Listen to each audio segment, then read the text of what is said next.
Hello everyone, welcome to all of you. This is Anju Maurya और हम लोग यहाँ पे पढ़ रहे हैं जेनेटिक्स। और जेनेटिक्स का मैंने एक लेक्चर आपको डिलीवर कर दिया है। इस लेक्चर में हम थोड़ा सा जेनेटिक्स को आगे से देखेंगे। फर्स्ट पार्ट में हमने आपको बताया था कि जेनेटिक्स के क्या मतलब कौन कौन सी ब्रांचेस हैं, टर्मिनोलॉजी के बारे में, मेंडल ने कौन कौन सा कैरेक्टर चूज़ किया था, ठीक है, क्या मेंडल ने गार्डन पी को ही क्यों चूज़ किया था, उनके कैरेक्टर के जीन किस किस क्रोमोसोम पे हैं, and lots of terminology we have discussed. Okay, now in this lecture हम लोग आगे पढ़ेंगे कि कुछ लॉज ऑफ इनहेरिटेंस। मेंडल ने कितने लॉ दिया था, इसको आप ध्यान से देखिए। इसको मैं थोड़ा सा हम इसको क्या करेंगे, एक बस केवल 5 मिनट का सेशन हमारा मैं लिख के बताऊंगी, उसके बाद हम लोग नोट से पढ़ेंगे। तो देखिए, लॉज ऑफ मेंडल की अगर हम बात करें, मेंडल के लॉज ऑफ मेंडल, इसको ध्यान से देखना, ठीक है। मेंडल के लॉ को हम लोग कहते हैं, पहली चीज लॉज ऑफ इनहेरिटेंस। क्या नाम देते हैं? लॉज ऑफ इनहेरिटेंस, वंशागति का नियम, ठीक है, इनहेरिटेंस। अब मेंडल ने 3 लॉ दिया था, ये याद रखना है आपको, एक एक करके समझिए। पहला लॉ है law of dominance. Law of dominance sequence भी आपसे पूछा जाता है, तो आपको याद रखना है लॉ ऑफ डोमिनेंस या प्रभाविता का नियम, ठीक। दूसरा लॉ है law of segregation. Law of segregation, जरा ध्यान से समझना इन सब चीज़ों को, ठीक है। फिर हम लोग आगे चलेंगे और बहुत न्यूमेरिकल्स भी मिलेंगे आपको। और तीसरा है law of independent assortment. Independent assortment, ठीक है, असॉर्टमेंट। अब देखिए इसका मतलब क्या होता है। Law of dominance, law of segregation को law of purity of gametes भी कहते हैं। क्या कहते हैं? Law of purity of gametes. Gametes हम सब बताएंगे, आप टेंशन मत लेना, गैमीट्स क्या है, इसका मतलब क्या है, सब बताएंगे।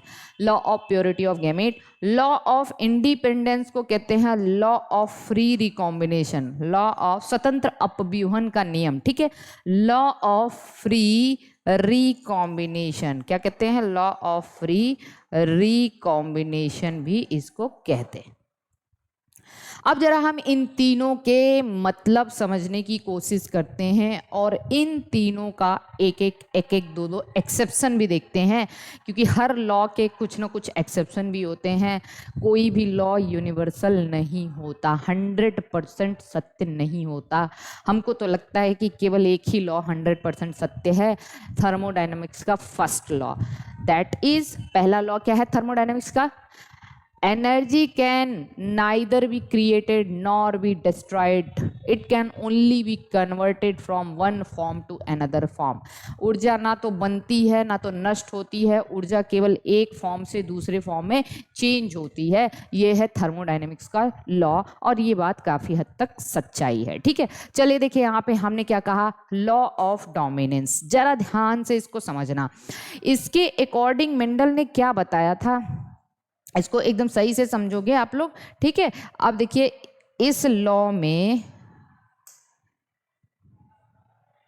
ये हो क्या गया, जब से हम ना ये पढ़ा रहे हैं, क्या कहते हैं, अब देखना जरा, लॉ ऑफ डोमिनेंस क्या कहता है। लॉ ऑफ डोमिनेंस कहता है कि जब दो एक डोमिनेंट और एक रेसेसिव पेरेंट का क्रॉस कराते हैं, ठीक है। देखिए इन्होंने क्या कहा, एक पेरेंट डोमिनेंट है, ठीक है, मतलब जो मेल है सपोज करो डोमिनेंट है, उसका क्रॉस इन्होंने किससे कराया? रेसेसिव फीमेल से कराया। तो ये तो पेरेंट जनरेशन हो गया, ठीक है। और इन्होंने कहा कि जो F1 जनरेशन में आता है वो हमेशा डोमिनेंट होता है।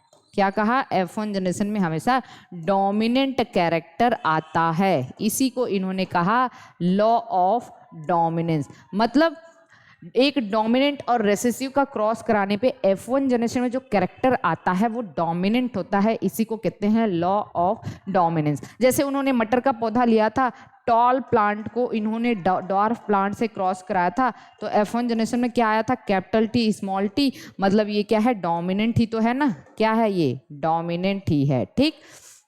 क्योंकि चाहे अब डोमिनेंट का मतलब समझना, देखिए जिस भी कॉम्बिनेशन में एक भी डोमिनेंट अलील होगा तो वो डोमिनेंट ही होगा। तो यहाँ पे देखिए, यहाँ पे दोनों डोमिनेंट अलील हैं तो भी डोमिनेंट है, यहाँ पे एक डोमिनेंट अलील है तो भी डोमिनेंट। उन्होंने कहा कि जब दो पेरेंट का क्रॉस कराते हैं तो F1 जनरेशन में हमेशा डोमिनेंट कैरेक्टर आता है, रेसेसिव कैरेक्टर नहीं आता। डोमिनेंट एक्सप्रेस होता है लेकिन रेसेसिव एक्सप्रेस नहीं होता, ठीक है। तो इसको कहते हैं लॉ ऑफ डोमिनेंस। अब हम जरा लॉ ऑफ डोमिनेंस के कुछ एक्सेप्शन देखेंगे। इसके एक्सेप्शन क्या है मैं यहीं पे बता रही हूँ, आप ध्यान से देखना। इसी लॉ का मैं एक्सेप्शन बताने जा रही हूँ। इसका एक्सेप्शन देखिए, मेंडल के मैं ऑलरेडी एक्सेप्शन पहले बता चुकी हूँ, 1 जीन 1 कैरेक्टर वाला, ठीक है। अब देखना इनके एक्सेप्शन क्या है, 2 लॉ इनका एक्सेप्शन है। पहली चीज क्या है, पहली चीज है इनकम्प्लीट डोमिनेंस, देखते रहना है, ठीक है। इनकम्प्लीट डोमिनेंस या फिर इसी को सेमी डोमिनेंस कहते हैं। क्या कहते हैं, सेमी डोमिनेंस। अब हम आगे इनकम्प्लीट डोमिनेंस डिस्कस करेंगे, ठीक है।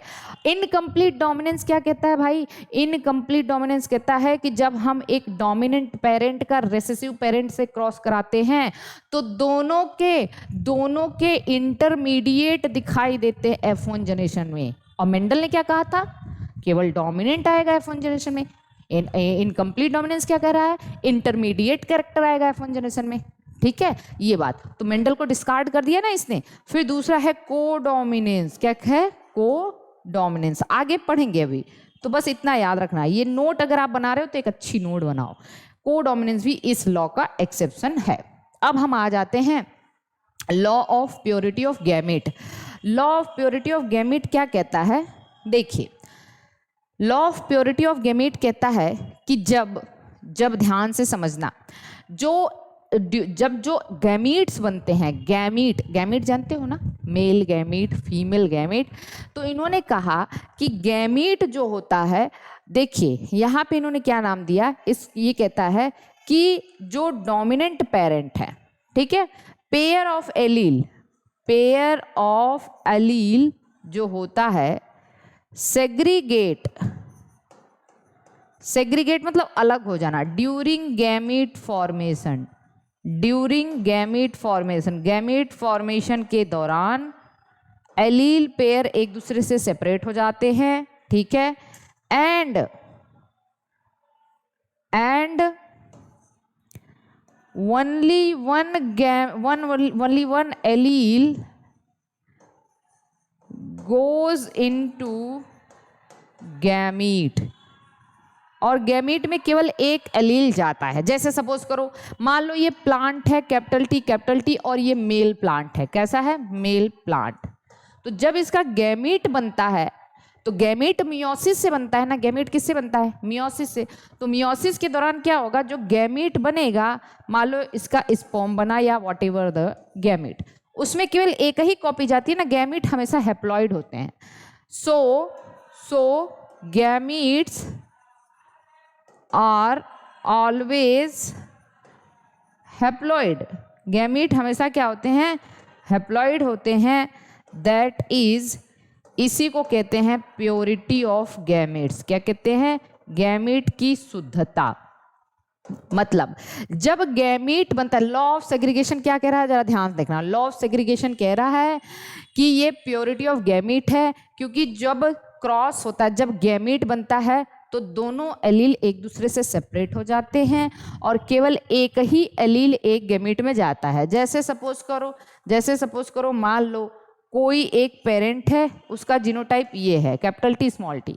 अब यहाँ पे 2 तरीके के गैमीट बनते हैं, एक गैमीट में कैपिटल टी जाता है, एक गैमीट में स्मॉल टी। मतलब गैमीट में एलील की मिक्सिंग नहीं होती, गैमीट हमेशा प्योर होते हैं। इसी को कहते हैं law of segregation of gamete, या फिर इसी को कहते हैं प्योरिटी ऑफ गैमेट। क्या कहते हैं, law of purity of gamete. और इसका भी एक एक्सेप्शन है, इस लॉ का भी एक एक्सेप्शन है। उस एक्सेप्शन को हम लोग कहते हैं नॉन डिसजंक्शन। अभी हम इसको समझेंगे आगे। नॉन डिसजंक्शन का मतलब गैमीट जब एलील सेपरेट नहीं हो पाता। अब आप इमेजिन करो कि अगर एलील सेपरेट नहीं हो पाया तो क्या होगा। मान लीजिए मेल गैमीट में जब मेल गैमीट बन रहा है तो एलील सेपरेट नहीं हो पाया, फेलियर ऑफ सेग्रीगेशन, सेग्रीगेशन के फेल होने को ही नॉन डिसजंक्शन कहते हैं। तो इसमें दोनों आ जाएगा, ये तो एक एबनॉर्मल कंडीशन है, ठीक है। और जब दोनों आ गया फिर फीमेल गैमेट इससे फ्यूज करेगी, तो फीमेल गैमेट के अंदर तो एक ही है, कोई भी एक है, तो यहाँ पे 2n+1 कंडीशन हो जाएगी। कैसी कंडीशन हो जाएगी? 2n+1 कंडीशन हो जाएगी। और इस तरीके से मतलब एक क्या होगा, एन्यूप्लाइडी हो जाएगा। एन्यूप्लाइडी का मतलब समझते हो? जब क्रोमोसोम के नंबर बढ़ जाते हैं, जो ऑर्गेनिज्म बनता है उसके अंदर क्रोमोसोम का नंबर बढ़ जाए, इसको कहते हैं एन्यूप्लॉइडी। और यही है नॉन डिसजंक्शन। नॉन डिसजंक्शन जो है is primary cause of aneuploidy. Aneuploidy हम लोग एन्यूप्लॉइडी पढ़ेंगे। एन्यूप्लॉइडी का मतलब या तो 2n+ हो जाए, ठीक है, या 2n- हो जाए। आप लोगों ने पढ़ा होगा कभी ट्राइजोमी, टेट्राजोमी, ठीक है, मोनोजोमी, नलीजोमी, वो हम पढ़ते हैं। या तो किसी में 2n+ हो जाएगा या 2n- हो जाएगा। जितने टोटल क्रोमोसोम होंगे उससे ज़्यादा हो जाएगा या उससे कम हो जाएगा। इसी को हम क्या कहते हैं? एन्यूप्लॉइडी कहते हैं, ठीक। अब देखो तीसरी चीज़ क्या है? तीसरी चीज है लॉ ऑफ फ्री रिकॉम्बिनेशन। क्या है? Law of free recombination. इसका भी एक एक्सेप्शन है, एक्सेप्शन लिख लेना, फिर हम इसको आगे देखेंगे। एक्सेप्शन इसका क्या है? लिंकेज। और बहुत इंपॉर्टेंट है, अंडरलाइन तो कर ही लेना, ठीक है, इंपॉर्टेंट है, अंडरलाइन कर लेना। आपसे पूछा जाता है लिंकेज किस लॉ का एक्सेप्शन है? लिंकेज किस लॉ का एक्सेप्शन है? तो लॉ ऑफ फ्री रिकॉम्बिनेशन। किसका एक्सेप्शन है? लॉ ऑफ फ्री रिकॉम्बिनेशन का एक्सेप्शन है, या लॉ ऑफ इंडिपेंडेंट असॉर्टमेंट का एक्सेप्शन है, ठीक है। तो चलिए मैं इसको समअप कर रही हूँ, आप इसको जरा ध्यान से देखना एक बार। यहाँ पे सबसे पहला लॉ यहाँ पे मैंने लिखा है लॉ ऑफ डोमिनेंस। डोमिनेंस और रेसेसिव का क्रॉस कराओगे तो F1 जनरेशन में डोमिनेंट कैरेक्टर आता है, इसी को कहते हैं लॉ ऑफ डोमिनेंस। इसका एक्सेप्शन क्या है? इसका एक्सेप्शन है इनकम्प्लीट डोमिनेंस और को डोमिनेंस। लॉ ऑफ सेग्रीगेशन का जो pair of allele segregate during gamete formation, that is gametes हमेशा प्योर होते हैं, इसका एक्सेप्शन है नॉन डिसजंक्शन। और नॉन डिसजंक्शन किसका कॉज है? एन्यूप्लॉइडी का, ठीक है, एन्यूप्लॉइडी। आगे हम लोग पढ़ेंगे इसको। और फिर यहाँ पे तीसरा लॉ क्या है? लॉ ऑफ इंडिपेंडेंट असॉर्टमेंट या लॉ ऑफ फ्री रिकॉम्बिनेशन, इसका एक्सेप्शन है लिंकेज का। तो इतनी बात आप समझ चुके हैं, ठीक है। चलिए अब हम आगे कुछ और चीज़ें पढ़ते हैं, जरा ध्यान से देखना। एक और चीज़ मैं आगे पढ़ लूँ, उसके बाद हम लोग आगे चलेंगे, ठीक है। एक टर्म मेंडल ने दिया था, ठीक है। एक टर्म होता है टेस्ट क्रॉस और एक टर्म होता है बैक क्रॉस, ठीक है, बैक क्रॉस। ये दो चीज़ हमें अभी पढ़ेंगे और एग्जाम के पॉइंट ऑफ व्यू से इसको जल्दी जल्दी से रिवाइज करेंगे। टेस्ट क्रॉस किसे कहते हैं? आपने बचपन में पढ़ा होगा कि अगर हम देखिए टू डिटरमाइन, किस लिए करते हैं? To determine unknown genotype, unknown genotype. पहले मैं अपने ढंग से बता रही हूं, फिर आप देखना।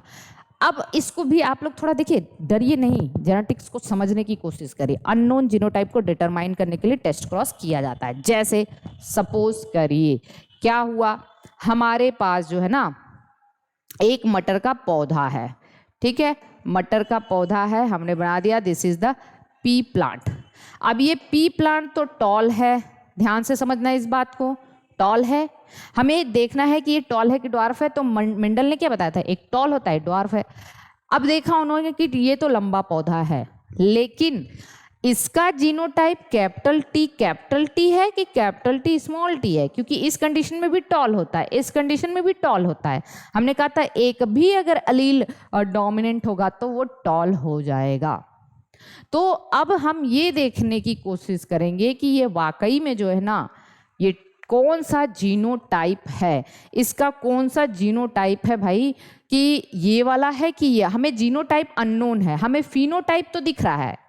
तो हम जीनोटाइप को निकालने के लिए टेस्ट क्रॉस कराते हैं, और टेस्ट क्रॉस हमेशा किससे कराते हैं, स्मॉल और छोटे वाले से करा देते हैं। छोटे पौधा लेंगे मटर का, क्योंकि छोटा वाला जो है रेसेसिव है, उसका तो जीनोटाइप हमेशा स्मॉल टी, इसका जीनोटाइप तो नोन होता है हमेशा। ये टॉल है लेकिन हमें इसका जीनोटाइप नहीं पता है, ये ड्वार्फ है लेकिन इसका जीनोटाइप हमें पता है ना, ठीक है। तो हमने क्या कराया, हमने ये कराया कि अब हम क्या करेंगे, ये टॉल है, ये ड्वार्फ है, कैसे पता करेंगे कि कौन जीनोटाइप इसका है। तो हम अब हमारे पास दो ऑप्शन हैं। अगर ये वाला होगा, देखिए हम अपने से करेंगे ये टेस्ट, अगर कैपिटल टी वाला होगा तो इसका क्रॉस अगर हम स्मॉल टी से कराएंगे तो आप पुनेट स्क्वायर जानते हो, पुनेट स्क्वायर में पुनेट स्क्वायर पुनेट ने दिया था, आप इधर लिख लोगे कैपिटल टी, 4 कॉम्बिनेशन आएगा, कैपिटल टी स्मॉल टी। तो हमने कहा ये हमने क्रॉस किया, ये वाला देखो, इसमें 2 गैमेट, इसमें भी 2 गैमेट, तो यहाँ capital T small T, capital T small T, capital T small T, capital T small T. जब हमने इन दोनों का इससे जो है ना क्रॉस कराया, यहाँ पे आर्टिफिशियल हाइब्रिडाइजेशन हम पढ़ा चुके हैं ना, इमैस्कुलेशन बैगिंग, इसका पोलन ग्रेन ले जाके उस पर डाल दिया, क्रॉस करा दिया, उसके बाद जो सीड आया, इन दोनों को क्रॉस कराने के बाद जो सीड आया, जो बीज बने उसको ग्रो कराया। जब बीज ग्रो हुआ तो हमने देखा 100% सारे के सारे प्लांट 100% लंबे पौधे बने हैं भाई, 100% लंबे बने हैं। मतलब क्या होगा, ये वाला है इसका जीनोटाइप, कौन वाला है, कैपिटल टी वाला है। लेकिन अगर हमने क्या किया, हमने क्रॉस कर, 2 कंडीशन यहाँ पे मिलेंगी, एक कंडीशन ये हो सकता है, एक कंडीशन ये, हमने इससे क्रॉस कराया, अगर मान लीजिए ये वाला जीनोटाइप होगा तो यहाँ पे जब हम पुनेट स्क्वायर बनाएंगे तो हमारे पास क्या आएगा, capital T small T, capital T small T, small T small T, small T small T, मतलब 50 आधा सीड, आधा जब हमने देखा तो आधे प्लांट तो टॉल होंगे, ये वाले देखिए 2 50% टॉल होंगे, लेकिन 50% छोटे प्लांट होंगे। तब हम समझ गए अरे ये वाला जीनोटाइप है, ये वाला। अगर सारे के सारे पौधे हमें टॉल मिले तो हम कहेंगे ये वाला जीनोटाइप है, और आधा टॉल मिला आधा ड्वार्फ मिला तो हम कहेंगे ये वाला जीनोटाइप है। तो यही है टेस्ट क्रॉस। टेस्ट क्रॉस का मतलब क्या होता है, अननोन जीनोटाइप को निकालना, ठीक है। अननोन जीनोटाइप को पहचानने के लिए हम हमेशा जो हमारा अननोन जीनोटाइप है उसको हम नोन जीनोटाइप से क्रॉस करा देते हैं, मतलब रेसेसिव, क्योंकि रेसेसिव वाले का हमें जीनोटाइप पता होता है। तो ये हो गया हमारा टेस्ट क्रॉस। अब हम आते हैं जो हम बचपन में डिफिनीशन पढ़ते हैं। बचपन में हम लोग डिफिनीशन ये पढ़ते हैं, सुनना जरा ध्यान से, टेस्ट क्रॉस क्या है। तो बचपन वाला डिफिनीशन देखते हैं, और ये डिफिनीशन एग्जाम में भी पूछा जाता है। अगर एक प्योर डोमिनेंट, ठीक है, प्योर डोमिनेंट मतलब, प्योर डोमिनेंट का मतलब दोनों उसके अलील डोमिनेंट होने चाहिए, का प्योर रेसेसिव से क्रॉस कराया जाता है। प्योर रेसेसिव का मतलब वहां पे दोनों उसके स्मॉल वाले हैं, ठीक। तो F1 जनरेशन में, ठीक है, F1 जनरेशन आया, ठीक है, F1 जनरेशन में जो कुछ भी आया। अब यहाँ पे इन्होंने क्या कहा, टेस्ट क्रॉस को कैसे ये लोग डिफाइन करते हैं। अगर F1 जनरेशन को ध्यान से देखना, अगर F1 जनरेशन का रेसेसिव पेरेंट से क्रॉस करा दिया जाए, किससे, केवल रेसेसिव वाले से, तो इसको हम कहते हैं टेस्ट क्रॉस। क्या कहते हैं, टेस्ट क्रॉस। और F1 जनरेशन में क्या आएगा भाई, जैसे सपोज करो ये कैपिटल टी हो गया, ये स्मॉल टी हो गया, तो यहाँ पे तो कैपिटल टी स्मॉल टी आएगा। और इस F1 जनरेशन का आपने अगर रेसेसिव से कराया तो 50% ये कैपिटल टी स्मॉल टी, अभी जो हमने कहा था, ये 2 कैपिटल टी स्मॉल टी आएगा और 2 स्मॉल टी आएगा, यही है ना। तो हम कहेंगे इसका रेशियो, ड्वार्फ डोमिनेंट और रेसेसिव का रेशियो 1:1 हो गया। तो आपसे पूछा जाता है टेस्ट क्रॉस का रेशियो कितना है, 1:1, ठीक है। कितना होता है 1:1 होता है। इतनी बात आपको याद रखना है, ठीक है। फिर आपसे पूछा जाता है दूसरी चीज ये है, अगर F1 जनरेशन का क्रॉस हम ईदर ऑफ द पेरेंट करा दें, चाहे डोमिनेंट से कराएं, ठीक है, चाहे हम रेसेसिव से कराएं, ईदर ऑफ द पेरेंट, चाहे डोमिनेंट से कराएं चाहे रेसेसिव से कराएं, तो ये कहलाता है बैक क्रॉस। क्या कहलाता है? Back cross. अब हम कह देंगे कि इसका हम चाहे इससे कराएं चाहे इससे कराएं, ये बैक क्रॉस कहलाता है, लेकिन इसका हम केवल रेसेसिव से कराएं तो ये टेस्ट क्रॉस। तो हम कह सकते हैं all test cross back cross होता है। All test cross back cross ही तो है ना, आर बैक क्रॉस, है ना। But all back cross test cross नहीं है। But all back cross are not test cross. क्या समझ में आया क्या? ठीक है, ये हुआ हमारी पूरी की पूरी कहानी। ये आपको समझ, सारे के सारे टेस्ट क्रॉस क्या हैं? बैक क्रॉस हैं, लेकिन सारे बैक क्रॉस टेस्ट क्रॉस नहीं होते हैं, ठीक है। तो अब आप कहोगे कि बैक क्रॉस कराने की जरूरत क्या है? बैक क्रॉस कराने की जरूरत, टेस्ट क्रॉस तो हमने कहा अननोन जीनोटाइप को डिटरमाइन करने के लिए बैक क्रॉस क्यों कराते हैं? बैक क्रॉस क्यों कराते हैं? To improve the quality of breed. Improve breed quality. Breed quality का मतलब ऐसे समझना, जैसे मान लो हमारे पास एक प्लांट F1 जनरेशन का है, हमेशा ये वाला कैरेक्टर ला रहा है, ठीक है, capital T small T, capital T small T उसके पास है। तो जब तक कैपिटल टी स्मॉल टी है तो तब तक तो ये डोमिनेंट है। लेकिन इसी की अगर हम सेल्फिंग करवा दें, आगे क्या होता है? F1 जनरेशन की सेल्फिंग होती है तो F2 जनरेशन मिलता है। तो कहीं ना कहीं हमें सेल्फिंग कराने पे, मान लो इसकी सेल्फिंग कराया, तो सेल्फिंग कराने पे हमें क्या मिलता है? ऐसा कंडीशन देखो हमें क्या मिलता है, इस ऐसे देखो, ध्यान से देखिएगा आप लोग, ध्यान से समझना। अगर हम कैपिटल टी स्मॉल टी और कैपिटल टी स्मॉल टी ले लिया, इसकी सेल्फिंग करा दिए, तो हमें ये तो डोमिनेंट मिला, ये भी डोमिनेंट मिला, ये भी डोमिनेंट मिला, लेकिन हमें यहाँ रेसेसिव मिल गया ना, एक रेसेसिव। और हम चाहते कि हमें रेसेसिव मिले ही ना, हम चाहते कि हमें रेसेसिव ना मिले, हम रेसेसिव वाला नहीं चाहते। तो हम क्या कराएंगे? हम इस F1 जनरेशन का बस डोमिनेंट से कराते चले जाएंगे। जब हम डोमिनेंट से कराएंगे तो हमें कहीं स्मॉल टी मिलेगा? नहीं मिलेगा। कहीं भी स्मॉल टी नहीं मिलेगा, तो हमें रेसेसिव कैरेक्टर नहीं मिलेगा। तो ऐसे हमारी ब्रीड की क्वालिटी इंप्रूव हो जाएगी, जो हमारी क्रॉप है या ब्रीड है उसकी क्वालिटी इंप्रूव हो जाएगी। तो देखिए, बैक क्रॉस हम जनरली किससे कराते हैं? डोमिनेंट से भी करा सकते हैं, रेसेसिव से भी करा सकते हैं, लेकिन टेस्ट क्रॉस हम केवल F1 जनरेशन का रेसेसिव से कराते हैं। इसको हम क्या कहते हैं? टेस्ट क्रॉस कहते हैं। क्या कहते हैं? टेस्ट क्रॉस कहते हैं, ठीक है। Is it clear? चलिए, अब यहाँ तक ये बात हमें समझ में आ गई है। अब मैं 2-3 चीजें आपको और बताने की कोशिश करती हूँ। अब हम लेते हैं, यहाँ पे ध्यान से देखना, क्रॉसेस के टाइप, कितने टाइप के क्रॉस होते हैं।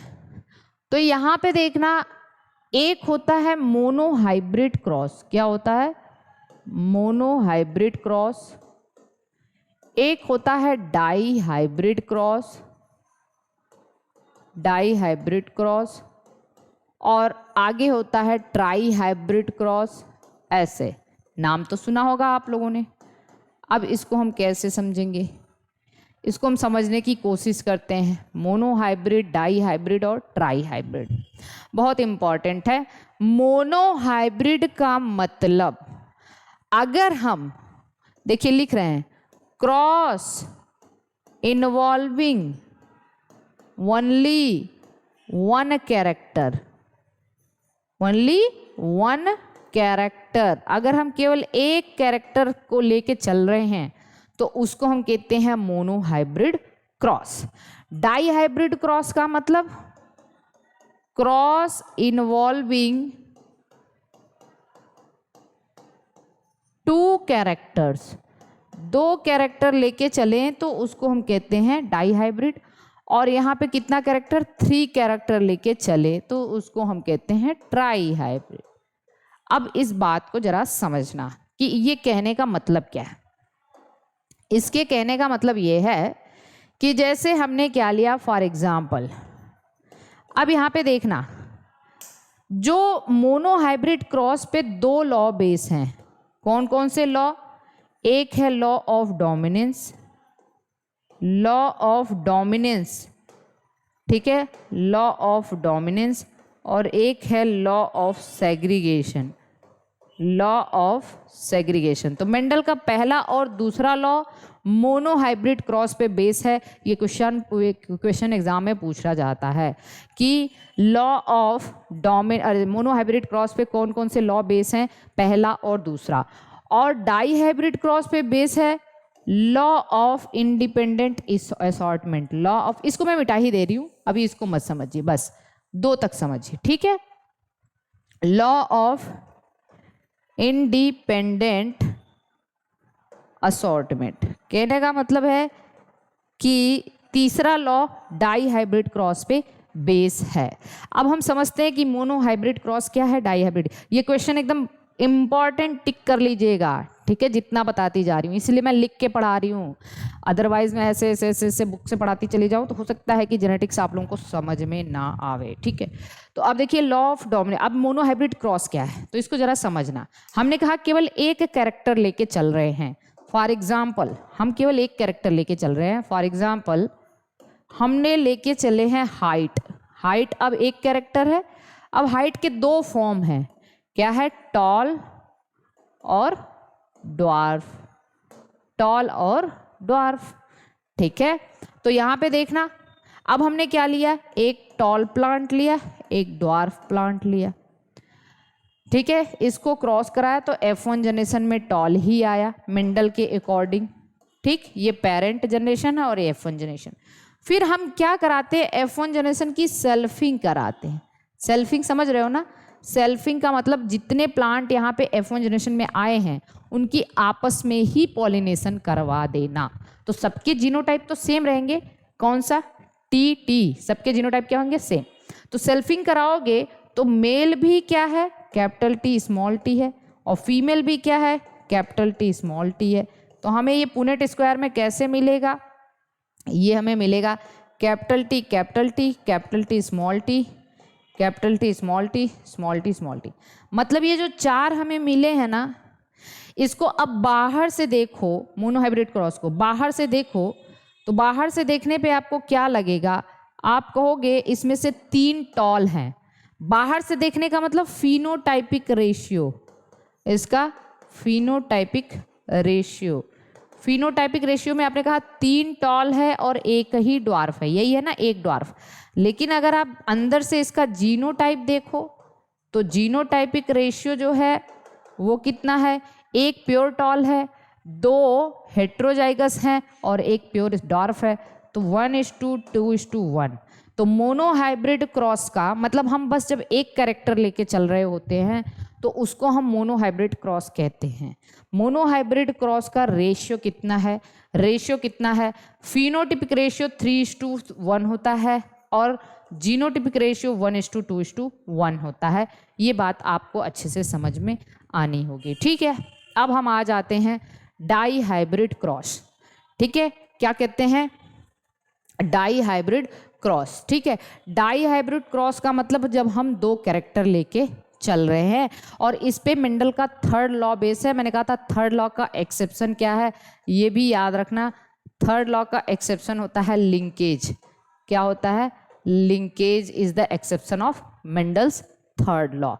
अब यहाँ पे आपको ये बात याद रखनी है कि देखिए अब हमने यहाँ पे मेंडल ने क्या लिया था, मेंडल ने लिया था, ध्यान से समझना इस चीज को, इन्होंने लिया था कभी आपने सुना होगा राउंड येलो, राउंड येलो, ठीक है, और आपने नाम सुना होगा रिंकल्ड ग्रीन। अब आप कहोगे जिसने नहीं पढ़ा उसको नहीं समझ में आएगा, लेकिन थोड़ा सा आप इसको ध्यान से देखें। अब एक्चुअली ये है क्या, यहाँ पे 2 कैरेक्टर हैं, एक उन्होंने लिया सीड का शेप, ठीक, और एक उन्होंने लिया सीड का कलर। 2 कैरेक्टर लिया है, ठीक। इन्होंने कहा सीड में 2 शेप है, एक है राउंड और एक है उसका रिंकल, मतलब एक एकदम गोल है, एक झुर्रीदार है। तो राउंड तो डोमिनेंट होता है, रिंकल्ड रेसेसिव होता है। तो एक कैरेक्टर क्या हो गया, सीड का शेप, और दूसरा सीड का कलर। सीड का कलर में उन्होंने कहा येलो इज द डोमिनेंट, भाई येलो डोमिनेंट है, और green is the recessive. Green क्या होता है, रेसेसिव होता है। ठीक है, यहाँ तक बात समझ में आ गई आप लोगों को? अगर यहाँ तक बात समझ में आई है तो हम आगे चले। ओके, आगे चलते हैं, इसको आगे देखते हैं। अब जरा ध्यान से देखना, इन्होंने क्या कहा। अब इसको पढ़ने से पहले, इसको दोनों को पढ़ने से पहले हम आपको बता दें कि गैमीट कैसे निकाला जाता है। तो देखिए, टाइप ऑफ गैमीट, ये बहुत बार क्वेश्चन पूछा जाता है। टाइप ऑफ गैमीट, कैसे गैमीट्स निकालोगे। आपको कोई जीनोटाइप दे दिया, जैसे आपको जीनोटाइप दे दिया capital T small T, capital R small R, और आपसे पूछा जा रहा है कि बताइए कितने टाइप के यहाँ पे गैमीट बनेंगे। गैमीट बनाने का एक फॉर्मूला होता है, वो फॉर्मूला होता है number of gametes is equal to, number of gametes is equal to 2 to the power n, ठीक है, where n is the number of heterozygote. अब इसको समझेंगे तभी, नहीं तो गलती कर देंगे। ठीक है, अब ये कह रहा है कि नंबर ऑफ गैमीट निकालने के लिए जो फॉर्मूला है 2 to the power n, where n is the number of heterozygote. n क्या है, हेटेरोजाइगस का नंबर है। अब आपके जीनोटाइप में कितना हेटेरोजाइगस दिख रहा है, हेटेरोजाइगस का मतलब जो डिफरेंट एलील हो। एक तो ये हेटेरोजाइगस, ये भी है, ये भी है, दो हेटेरोजाइगस है ना। हेटेरोजाइगस का मतलब दोनों एलील अलग अलग हों। तो ये भी हेटेरोजाइगस है और ये भी हेटेरोजाइगस है। तो आप कहोगे कि 2 to the power 2 हो गया, मतलब 4 टाइप के गैमेट बनेंगे। कितने टाइप के गैमेट बनेंगे, 4 टाइप के। लेकिन अगर आपको यहाँ पे यही चीज ऐसे दी रहती कि बताओ capital T small T, capital R small R, इसमें बताओ कितने टाइप के गैमेट बनेंगे, तो आप कहोगे कि यहाँ पे 2 to the power n formula लगाओगे, where n is the number of gamete, अरे नंबर ऑफ हेटेरोजाइगस। अब बताओ यहाँ पे कितने हेटेरोजाइगस हैं, यहाँ पे केवल एक ही हेटेरोजाइगस है। हेटेरोजाइगस का मतलब दोनों एलील डिफरेंट, ये तो होमोजाइगस है। तो आप कहोगे 2 to the power 1, मतलब 2 ही टाइप के गैमेट बनेंगे। कितने टाइप के, 2 टाइप के। अब आप निकालो, फिर एक फॉर्मूला मैं दे रही हूँ, capital T capital T capital R capital R. अब बताओ यहाँ पे कितने टाइप के गैमेट बनेंगे, कितने टाइप के गैमेट बनेंगे, आंसर आ गया होगा आप लोगों का। अब आपको होगी 2 to the power n, where n is the number of heterozygous. Heterozygous तो है ही नहीं यहाँ पे कोई, सब तो सेम सेम है। तो आप कहोगे 2 to the power 0, मतलब एक ही, किसी के भी पावर 0 कर दो तो एक ही टाइप का गैमेट बनेगा। कितना बनेगा, एक ही टाइप का गैमेट बनेगा। Is it clear? चलिए कुछ और सवाल लगाते हैं। अगर आपको दे दिया capital A small A, capital B small B, capital C small C, capital D small D. चलिए मैं इसको पहले कैपिटल सी, आप बताइए कितने टाइप के गैमेट बनाएंगे। तो आप कहोगे 2 to the power n, मतलब n is the number of heterozygote. यहाँ पे 1 2 3 हेटेरोजाइगस हैं, मतलब 2 to the power 3, मतलब 8 टाइप के गैमेट बनेंगे। लेकिन अगर मैंने यहीं पे इसको दे दिया, ठीक है, तो आप कहोगे 4 हेटेरोजाइगस, मतलब 2 to the power 4, मतलब यहाँ पे 32 टाइप के गैमेट बनेंगे। कितने बनेंगे, 16 टाइप के गैमेट बनेंगे, वही ना। अगर लेकिन मैंने यहाँ पे ऐसे दे दिया कैपिटल डी स्मॉल डी, अब बताओ कितने टाइप के गैमेट बनेंगे। तब आप कहोगे 1 2 3 ही हेटेरोजाइगस है, ये तो होमोजाइगस है, तो 2 to the power 3, मतलब 8 ही टाइप के गैमेट बनेंगे। अगर मैंने यहाँ पे दे दिया कैप स्मॉल डी, अब बताओ कितने टाइप के गैमेट बनेंगे। तो भी वही है, 1 2 3, 3 ही हेटेरोजाइगस, ये तो होमोजाइगस है, 2 to the power 3, 8 he type का बनेगा। अगर मैंने दे दिया ए बी बी सी सी, ठीक है, दोनों, अब बताओ कितने टाइप के गैमेट। तो आप कहोगे यहाँ हेटेरोजाइगस है ही नहीं, सब तो होमोजाइगस है, तो 2 to the power 0, एक ही टाइप का गैमेट बनेगा।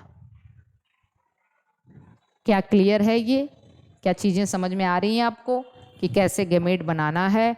ठीक है, अब मैं आपको बताती हूँ कि गैमेट कैसे बनता है।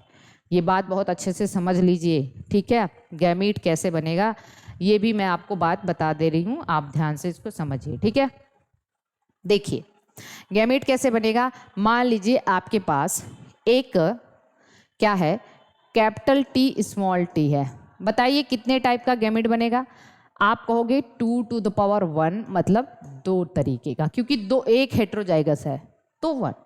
अगर लेकिन मैंने यहाँ पे दे दिया इसमें बताओ कितने टाइप का गैमेट, तो आपको यहाँ हेट्रोजाइगस है ही नहीं, तो 2 टू द पावर 0 मतलब एक टाइप का। इसमें कितने टाइप के बनेंगे, तो यहाँ पे भी हेट्रोजाइगस नहीं है, ये होमोजाइगस है, 2 टू द पावर 0 एक टाइप का। ये तो हो गई कहानी हमारी, ठीक। लेकिन अगर आपको दे दिया यहाँ पे capital A small A capital B small B, बताओ कितने टाइप के गैमेट बनेंगे, तो आप कहोगे 2 हेट्रोजाइगोट हैं, ये भी हेट्रोजाइगस है, ये भी हेट्रोजाइगस है, 2 to the power 4, 2 that is 4। अब कैसे बनाना है, आपसे पूछ दिया कौन कौन सा गैमेट बनेगा, कौन कौन सा गैमेट बनेगा, तो वो आप कैसे निकालोगे। एक बार आप ऊपर लिखो कैपिटल ए, नीचे लिखो स्मॉल ए, जो सबसे पहले दिया है, ठीक। इसमें आप क्रॉस कराओ कैपिटल बी का और स्मॉल बी का, इसमें भी कराओ कैपिटल बी का स्मॉल बी का, तो क्या बन गया, कैपिटल ए कैपिटल बी 1 हो गया, कैपिटल ए स्मॉल बी 2 हो गया, स्मॉल ए कैपिटल बी, ठीक, 1 हो गया, ठीक है, और स्मॉल ए स्मॉल बी 2 हो गया, ठीक है। मतलब पूरा कितने टाइप के गैमेट हो गए, 1 2 3 4, 4 टाइप का गैमेट यहाँ पे बन गया है। कोई परेशानी यहाँ पे नहीं है। चलिए अब आगे चलते हम, फिर हमने दिया क्वेश्चन आपको कि बताइए यहाँ पे capital A capital B small B, अब बताइए कितने टाइप का गैमेट बनेगा। मैं सारा क्वेश्चन सारा डाउट आपका क्लियर कर दे रही हूँ एकदम, देखिए। तो आप कहोगे यहाँ पे कितना हो गया, एक ही हेट्रोजाइगस है, ये तो होमोजाइगस है, ठीक। तो आप कहोगे 2 to the power 1 that is 2 ही टाइप का गैमेट बनेगा। आप 2 ही टाइप का गैमेट कैसे बनाओगे, आप ये पहला वाला लिखने को मैंने कहा था, आप ऊपर भी ए और नीचे भी ए, इसमें कैपिटल बी और स्मॉल बी, यहाँ भी कैपिटल बी और स्मॉल बी करोगे तो जो ये आएगा वही सेम ये भी आएगा, तो ए बी और ए स्मॉल बी, ये भी आया ए कैपिटल बी और ए स्मॉल बी, तो 2 ही टाइप का गैमेट हुआ ना, एक कैपिटल ए कैपिटल बी और एक स्मॉल ए स्मॉल बी, ये भी सेम ही है, तो कितने टाइप का गैमेट बना, 2 बन गया, ठीक है। ऐसे ही करोगे। अब चलिए थोड़ा सा बड़े में चलते हैं। बड़े में चलने का मतलब देखिए, अब capital A small A capital B small B capital C small C, इसमें तो आपको पता है 2 टू द पावर 3 8 टाइप के गैमेट बनेंगे क्योंकि 3 हेट्रोजाइगस हैं।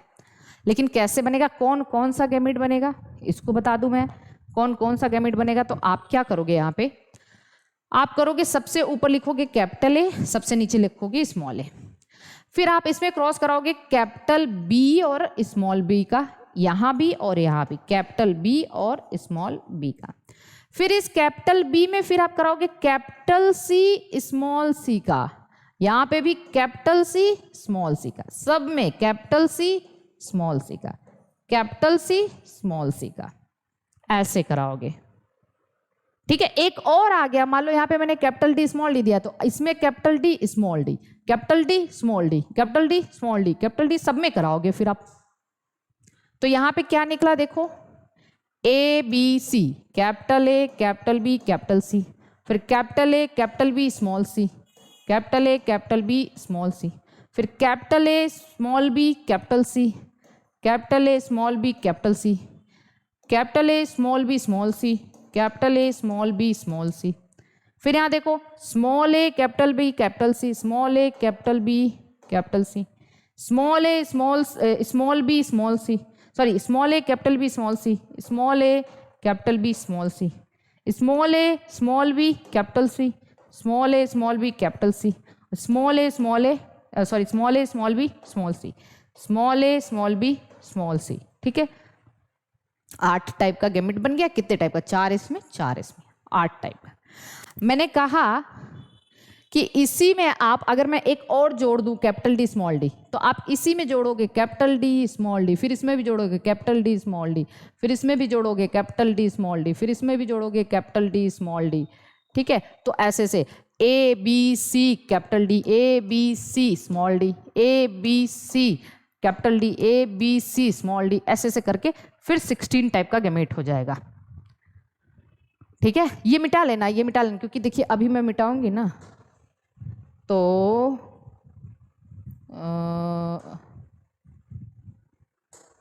कहाँ गया ये मिटाने वाला,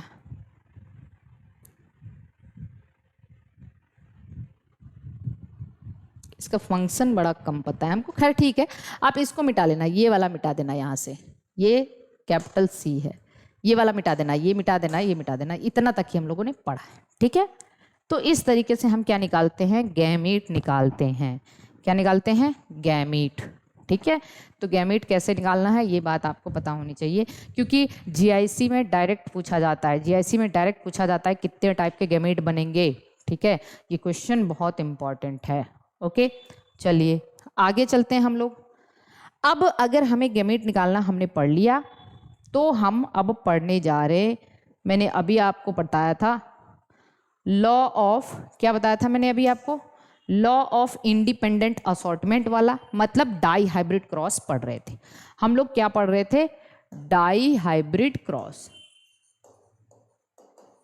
डाई हाइब्रिड क्रॉस।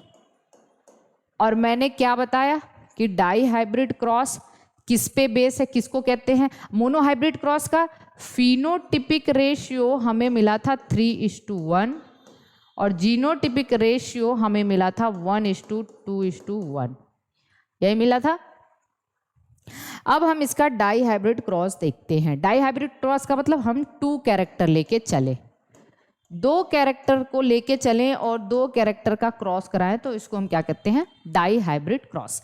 तो आप डिफिनीशन जरूर लिख लीजिएगा, क्रॉस इन्वॉल्विंग 2 कैरेक्टर या 2 pair of contrasting character, opposite character 2 pair ही हो गए ना, ठीक है। तो जैसे जैसे एक कैरेक्टर है यहाँ पे जो बहुत जनरल सा क्रॉस है, सीड शेप, और दूसरा कैरेक्टर लिया गया था मेंडल के द्वारा सीड कलर का, ठीक। कलर ये भी सही है, COLOR, ये अमेरिकन इंग्लिश है, ठीक। अब देखो सीड शेप में भी 2 कॉन्ट्रास्टिंग कैरेक्टर है। इन्होंने कहा कि जो राउंड है वो डोमिनेंट है और जो रिंकल्ड है वो रेसेसिव है। रिंकल्ड है वो क्या है, रेसेसिव है।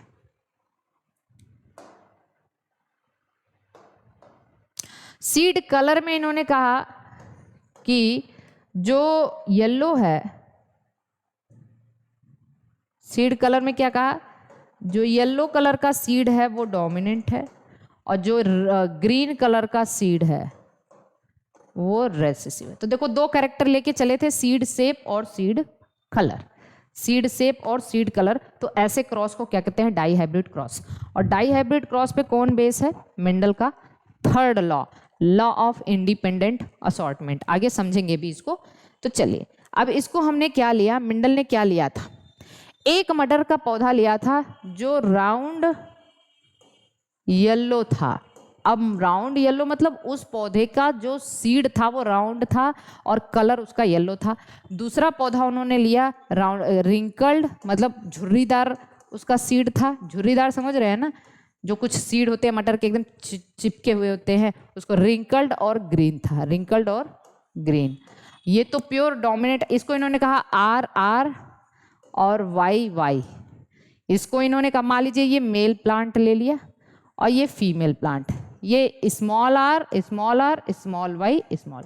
इन्होंने कहा कि ये RR जो है राउंड को, ये रिंकल्ड जो है स्मॉल r और येलो डोमिनेंट है तो कैपिटल Y और ये है स्मॉल y ग्रीन है।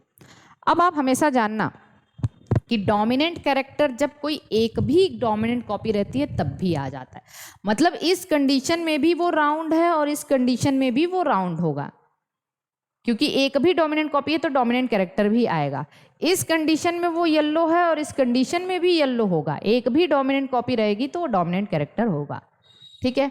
अब इन्होंने कहा कि F1 जनरेशन में क्या आया, यहाँ पे देखो मेल में जो गैमीट बनेगा, कितने टाइप के गैमीट बनेंगे भाई, एक ही टाइप का गैमीट बनेगा ना।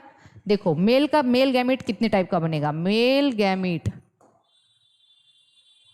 एक ही टाइप का बनेगा, क्योंकि RY एक ही टाइप का गैमीट बना मेल में, क्योंकि यहाँ पे कोई हेट्रोजाइगस नहीं है तो 2⁻0 कर दोगे तो ये एक टाइप का कौन बनेगा, RY।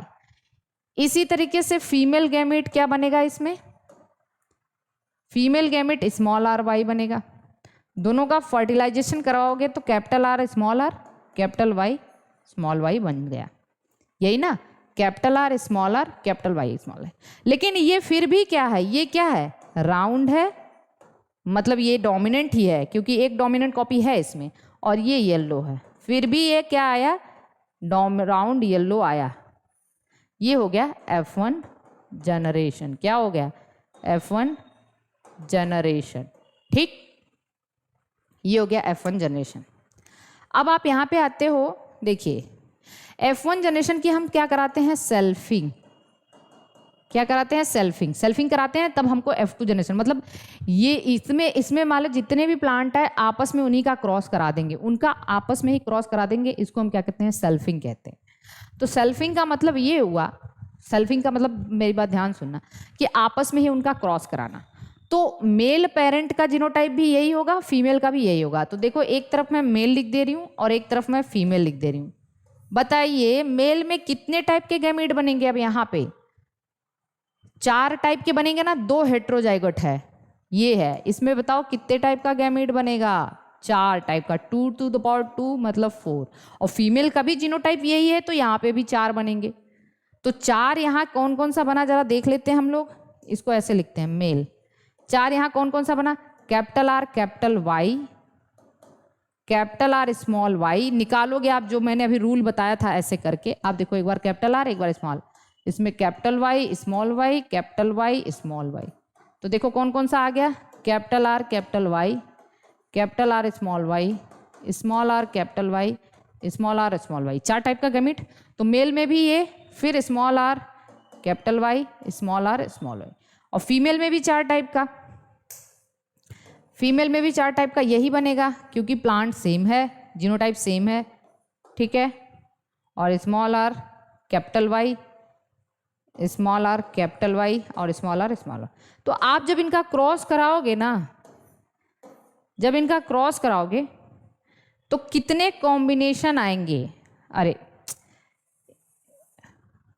Capital R capital Y capital R small Y, small R capital Y small are.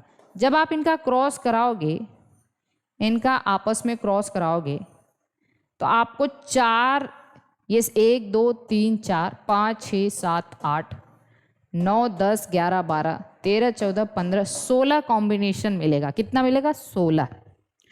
अब उस 16 में इसको देखो, आप ऐसे भी करा सकते हो, तो आपका आ जाएगा capital R capital Y capital, ऐसे से कराओगे लंबा हो जाएगा। तो ये तो राउंड येलो होगा। लेकिन मैं एक छोटा सा तरीका बता रही हूँ आपको क्रॉस कराने का, छोटा सा तरीका मैं बता रही हूँ आपको क्रॉस कराने का। सेल्फिंग कराओ तो कैसे कराओ, और यहाँ से कैसे सवाल आते हैं मैं वो भी बता दूँ। आप क्रॉस कराओ ऐसे, आप 3 बार लिख लो कैपिटल आर। क्या लिख लो, 3 बार लिख लो कैपिटल आर, ठीक। 3 बार लिख लो इसका हेट्रोजाइगोट, और 3 बार लिख लो स्मॉल आर, ठीक है। जब आप क्रॉस कराओगे तो जो मैं बताने जा रही हूँ वही आएगा, लेकिन आप ऐसे करोगे ना तो आपको आसान रहेगा। फिर एक बार इसमें कैपिटल वाई कराओ, एक बार कैपिटल वाई, एक बार स्मॉल वाई स्मॉल, फिर आप capital Y small Y small, फिर कैपिटल वाई स्मॉल वाई, ऐसे करा दो।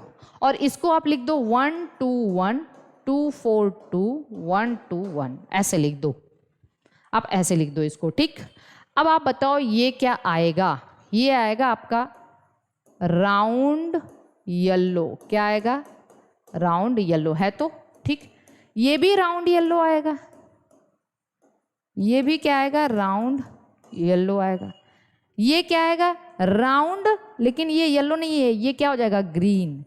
ये क्या हो जाएगा, राउंड ग्रीन, क्योंकि दोनों रेसेसिव कॉपी है ना। और ये फिर से राउंड येलो आ गया, ये आएगा राउंड येलो। और ये फिर से क्या आएगा, राउंड येलो, ये भी राउंड येलो वाला पीछा नहीं छोड़ रहा है अभी, ठीक है। यहाँ पे क्या आएगा, ये भी राउंड है, राउंड तो है क्योंकि कैपिटल आर स्मॉल आ रहा है, लेकिन ये क्या है, ग्रीन है, राउंड ग्रीन है, ठीक।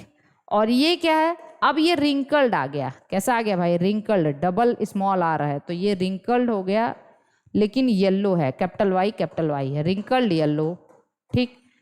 अब आपसे पूछा गया कि ये है रिंकल्ड और ये भी येलो है, ये भी है रिंकल्ड येलो, ठीक है, क्योंकि यहाँ पे कैपिटल वाई स्मॉल, और लेकिन ये क्या है, रिंकल्ड ग्रीन है, क्योंकि दोनों रेसेसिव है, ये भी रिंकल्ड ग्रीन है, ये रिंकल्ड है और ये ग्रीन है, तो ये क्या आ जाएगा, रिंकल्ड ग्रीन आया। अब आप बताओ, अब आप मुझे बताओगे, अरे यार, अब आप मुझे बताओगे कि यहाँ पे कितना राउंड येलो है, राउंड येलो कितना है, तो आप कहोगे जोड़ोगे, एक, यहाँ भी ये 2 और यहाँ है 2 2 4 और यहाँ है 4 4 8, और देखो यहाँ पे फिर से गलती हो रही है, राउंड येलो 1 हो गया और 2 3 हो गया, 3 2 5 हो गया और 5 4 9 हो गया, 9 आया, कितना आया 9, ठीक, राउंड येलो 9 आ गया। फिर आप कहोगे राउंड ग्रीन कितना आया है, देखो यहाँ पे राउंड ग्रीन है और यहाँ पे राउंड ग्रीन है, तो ये 2 हो गया और ये वाला 1 हो गया, तो राउंड ग्रीन कितना है, राउंड ग्रीन 3 हो गया। फिर आप कहोगे रिंकल्ड येलो कितना है, तो रिंकल्ड येलो यही 2 आया है, एक 1 और 2, देखो ये 1 और ये 2, तो रिंकल्ड येलो फिर कितना आ गया, 3 आ गया, और रिंकल्ड ग्रीन एक ही जगह सबसे लास्ट में आया ही 1। तो आप कहोगे कि 9:3:3:1 इसका क्या है, फिनोटिपिक रेशियो है, क्या है, फिनोटिपिक रेशियो बाहर से देखने पे, लेकिन अगर आप इसका जीनोटिपिक रेशियो देखो तो जीन वाला कॉम्बिनेशन अलग है, ये कुछ और है, ये कुछ और है, ये कुछ और है, फिर भी राउंड ग्रीन है बाहर से, लेकिन अंदर जीन वाला कॉम्बिनेशन अलग है, और जीन वाला कॉम्बिनेशन इसका हो क्या है, 1:2:1:2:4:2:1:1:2:1 1:1:2:4:2, मतलब इतना कॉम्बिनेशन। जब आप 16, ये कितना हो गया, टोटल 16 हो गया, जब वही आप क्रॉस कराओगे ना, 4 इधर रख के 4 इधर रख के, तो यही आएगा, यही आएगा। लेकिन जीनोटिपिक अलग होने के बाद भी, जैसे ये भी राउंड येलो है और ये भी राउंड येलो है, इसका जीनोटाइप अलग है, इसका अलग है, तो जीनोटिपिक रेशियो इसका ये होता है और फिनोटिपिक रेशियो इसका 9:3:3:1 होता है, ठीक है। अब आपसे पूछा गया, अगर यहाँ पे सवाल आपको दे दिया गया कि 2 हेट्रोजाइगस राउंड येलो का क्रॉस कराने पे, तो आप कहोगे आप सवाल सुनना, क्वेश्चन देखिए, मैं बता दे रही हूँ कि आपको कभी क्वेश्चन ऐसे आ गया तो आप टेंशन मत लेना। क्वेश्चन क्या कह रहा है, क्वेश्चन कह रहा है कि 2 हेट्रोजाइगस राउंड येलो, ठीक, राउंड एंड येलो का क्रॉस कराओगे, आपस में क्रॉस कराओगे, सेल्फिंग कराओगे, तो आपके दिमाग में तुरंत आना चाहिए हेट्रोजाइगस राउंड मतलब ये वाला, और हेट्रोजाइगस येलो मतलब ये वाला, और इनका फिर आपस में क्या कराना है, सेल्फिंग कराना है, मतलब जो मैंने अभी बताया, ठीक, मैंने अभी जो बताया, तो आप ऐसे करा दोगे, इसको फटाफट फटाफट ऐसे लिख लोगे, ठीक, इसी का सेल्फिंग कराया ना। तो आप क्वेश्चन दिया है कि 2 हेट्रोजाइगस राउंड और येलो की सेल्फिंग कराने पे what will be the probability of wrinkled green कितना मिलेगा, राउंड येलो कितना मिलेगा, ठीक, रिंकल्ड येलो कितना मिलेगा, राउंड ग्रीन कितना मिलेगा, तो इसकी प्रोबेबिलिटी पूछ रहा है। क्या पूछ रहा है, प्रोबेबिलिटी, प्रोबेबिलिटी मतलब संभावना। अब प्रोबेबिलिटी का मतलब क्या होता है मैं आपको ये भी बता दूं, प्रोबेबिलिटी का मतलब होता है नंबर ऑफ डिजायर्ड कॉम्बिनेशन जो हमें चाहिए अपॉन टोटल। अब हमें डिजायर्ड क्या चाहिए, हमें रिंकल्ड ग्रीन, तो रिंकल्ड ग्रीन हमने देखा यहाँ पे कितना है, एक ही जगह है, तो 1 बटा टोटल कितना हो गया 16, ठीक, तो ये हो गया हमारा इसकी प्रोबेबिलिटी रिंकल्ड ग्रीन की। अब आपसे पूछ रहा है राउंड येलो कितना है, तो हमने देखा था राउंड येलो 9 था, 9/16 हो जाएगा टोटल। रिंकल्ड ग्रीन कितना था, रिंकल्ड येलो 3 था, 3/16। राउंड ग्रीन भी कितना था, 3/16। तो ऐसे क्वेश्चन आप लगा सकते हो प्रोबेबिलिटी का, ठीक है, प्रोबेबिलिटी के क्वेश्चन ऐसे लगाए जा सकते हैं। तो ये है डाई हाइब्रिड क्रॉस का जीनोटिपिक और फिनोटिपिक रेशियो। अभी अपने पास तो बहुत ज़्यादा टाइम नहीं है, तो हमने सोचा कि स्टार्टिंग का, क्योंकि ये JIC क्रैश कोर्स है, तो स्टार्टिंग का जो है ना कुछ चीज़ें आपको अच्छे से बता दी जाए, उसके बाद हम लोग अदर क्रॉस के बारे में पढ़ेंगे। जैसे हम अदर क्या पढ़ेंगे, ये तो आपको समझ में आ जाना चाहिए। मोनोहाइब्रिड का, अब मोनोहाइब्रिड क्रॉस हमने कराया था ना, क्या कराया था। अब यहाँ से भी आपको क्वेश्चन ऐसे पूछा जा सकता है कि जब हमने एक टॉल का एक ड्वार्फ से क्रॉस कराया था, तो F1 जनरेशन में हमें यही मिला था, और इसकी हमने क्या कराई थी, सेल्फिंग। तो सेल्फिंग कराई थी, तो हमें इधर भी कैपिटल T स्मॉल t, इधर भी capital T small t, Punnett square हमें पता है। अब हमें क्या मिला था, capital T capital T, capital T small t, ये वाला, फिर capital T small t small t small t, ये मिला। अब आपसे पूछ रहा है बताइए कितने परसेंट प्लांट टॉल हैं। तो आप क्या कहोगे, ये भी टॉल है, ये भी टॉल है, ये भी टॉल है, मतलब इसकी प्रोबेबिलिटी कितनी होगी, 3/4। 3/4 मतलब 75%, ये है ना, यही है। अब आपको पूछा जाएगा कि कितने परसेंट ड्वार्फ हैं, तो एक ही ड्वार्फ है, तो 1/4, टोटल कितना है, 4 कॉम्बिनेशन है, तो आप कहोगे 25% ड्वार्फ है। लेकिन अगर आपसे सवाल घुमा के पूछ दिया, थोड़ा सा सवाल आपसे ऐसे पूछ दिया कि बताइए कि कितने परसेंट जो है ना प्योर टॉल है, प्योर टॉल, तो प्योर टॉल आप कहोगे एक ही प्योर टॉल है, तो 1/4 हो गया। एक ही प्योर टॉल है ना, प्योर का मतलब दोनों अलील सेम हो, तो आप कहोगे केवल 25% प्योर टॉल है। आपसे पूछा कितने परसेंट हेट्रोजाइगस टॉल है, हेट्रोजाइगस टॉल, तो आप कहोगे हेट्रोजाइगस तो ये है कैपिटल T स्मॉल t, ये भी हेट्रोजाइगस है कैपिटल T स्मॉल, मतलब 2/4, मतलब 50% प्लांट हेट्रोजाइगस टॉल है। तो ऐसे प्रोबेबिलिटी के क्वेश्चन आप लगा सकते हो। अब तो ये रही बात हमारी पूरी की पूरी, हम लोगों ने पढ़ा आज गैमेट कैसे निकालेंगे, मोनोहाइब्रिड क्रॉस है, मेंडल का लॉ कितना है, उसके एक्सेप्शंस क्या क्या हैं।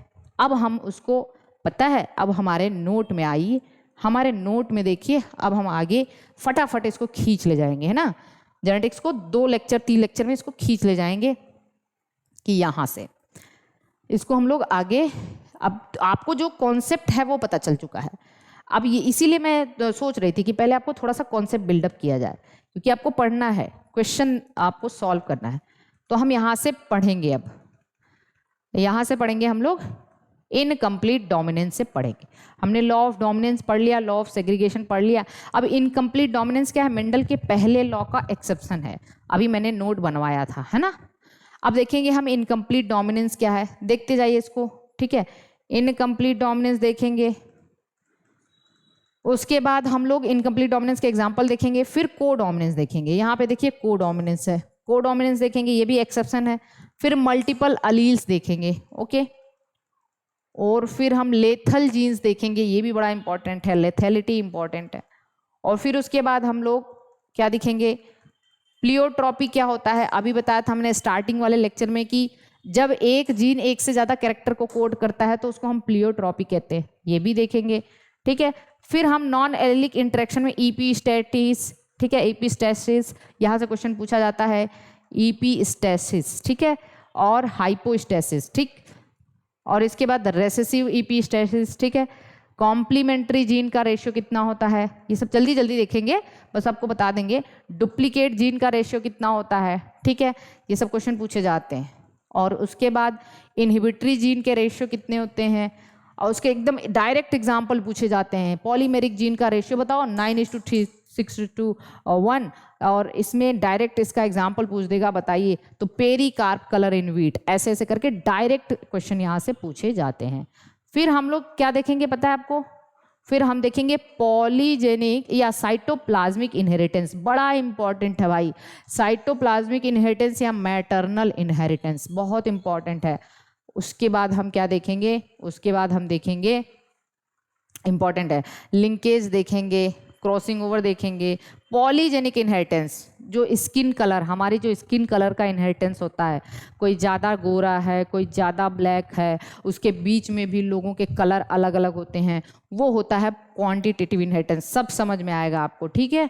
और फिर हम देखेंगे यहाँ पे आगे लिंकेज क्या है, क्रॉसिंग ओवर क्या है, ठीक है। ये लिंकेज हो गया, क्रॉसिंग ओवर हो गया। लिंकेज कितने टाइप का होता है, क्रॉसिंग ओवर क्या है, रिकॉम्बिनेशन फ्रीक्वेंसी क्या है, ठीक है। ये सब हम अगले लेक्चर में करने वाले हैं। उसके बाद भी अभी बहुत कुछ है।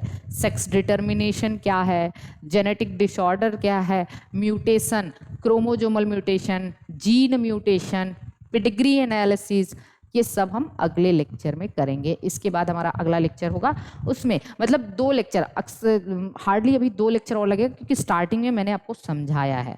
स्टार्टिंग में आपको थोड़ा सा जेनेटिक का बेस मैंने बता दिया है कि कैसे होता है, क्या मतलब है।